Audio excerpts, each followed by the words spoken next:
MP के बालाघाट में, जहां नरेंद्र मोदी मिशन मध्य प्रदेश पर हैं। भाइयों बहनों, लाल बहादुर शास्त्री ने मंत्र दिया था, जय जवान जय किसान। लेकिन ये दिल्ली में बैठी हुई सरकार न जवान सलामत है न किसान सलामत है। आप कल्पना कर सकते हैं, हिंदुस्तान के युद्धों में, आतंकवादी हमलों में, माओवादियों के कत्लेआम में जितने लोग मारे गए हैं, उससे ज्यादा हमारे किसानों ने आत्महत्या करके अपनी जान गंवा दी है। भाइयों, ये जो सारे देश के दुर्बल जवान मारे हैं, पाकिस्तान के लोग आकर के सर काट के ले जाए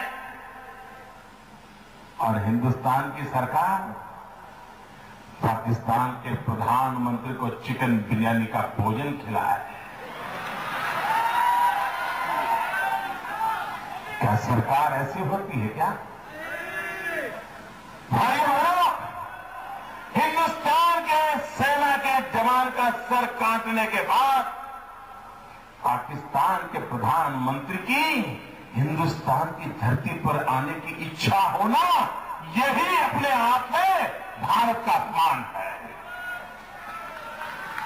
और इसलिए भाइयों बहनों, जो लाल बहादुर शास्त्री जी ने जय जवान जय किसान का मंत्र दिया था, पिछले 10 साल का कारोबार देख करके लगता है अब कांग्रेस का एक ही नारा है।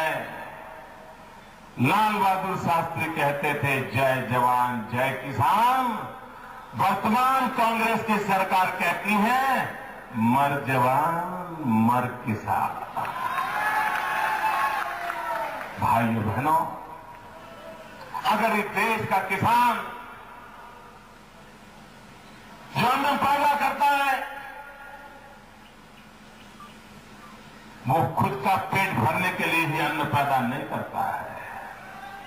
वो किसान गरीब का पेट भर जाए इसलिए पसीना बहाता है, कोई भूखा सो न जाए इसलिए किसान रात दिन मेहनत करता है, अनाज पैदा करता है।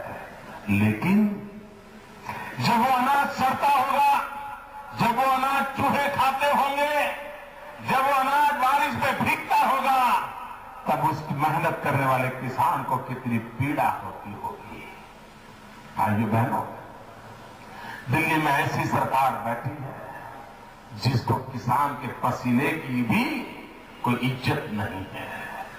और भारत के सुप्रीम कोर्ट ने कहा, भारत के सुप्रीम कोर्ट ने कहा कि आप ये अनाज गरीबों को बांट दो। भाइयों बहनों, कांग्रेस पार्टी ने, दिल्ली की सरकार ने वो अनाज गरीबों को बांटने से मना कर दिया। आए दिन चुनाव के समय गरीब गरीब गरीब गरीब का नारा लगाने वाले लोग, 2 दिन पहले उन्होंने अपना एक धोखा पत्र जाहिर किया। वो घोषणा पत्र नहीं है, धोखा पत्र है। उस धोखा पत्र में भी गरीबों के गीत गाए गए।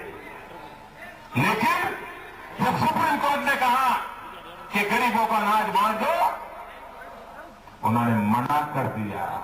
और फिर उस अनाज का क्या किया?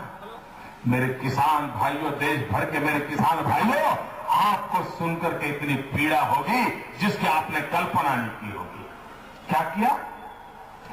उस अनाज को गरीबों को बांटने के बजाय वो अनाज सड़ता रहा और बाद में शराब बनाने वाली कंपनियों को 80 पैसे के दाम से बेच दिया